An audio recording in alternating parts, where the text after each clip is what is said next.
वक्षसे क्षेमङ्कराय सर्वेषां श्रीरङ्गेशाय मङ्गलम् अस्तश्रेयस्तनकस्तूरी वासनावासतोरसे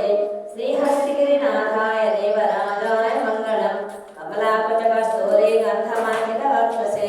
यादवाद्रिनिवासाय सम्पत्पत्राय मङ्गलम् लीलाचलनिवासाय नित्याय परमात्मने सुभद्रप्राणनाथाय श्रीजगन्नाथाय मङ्गलम् ज्योतिष्ठमालिका गन्धवल्लभविष्णवे विद्युजन्ततनूजाये गोदाये नित्यमङ्गलम् श्रीनगर्या महापूर्यं तावकमेरुत्तरेतरे श्रीचन्द्रिणी मूलधाम्ने षड्कोपाय मङ्गलम् शेषोवापैज्ञानवास्त्रिमुद्रे स्वातिकैर्ये वेदर्काय महाप्राज्ञे भाष्यकाराय मङ्गलम् मङ्गलं कौसलेन्द्राय महनीयगुणात्मने चक्रवर्तितनूजाये सार्वभौमाय मङ्गलम् वेदवेदान्तवेक्षाय वेदस्यामनमूर्तये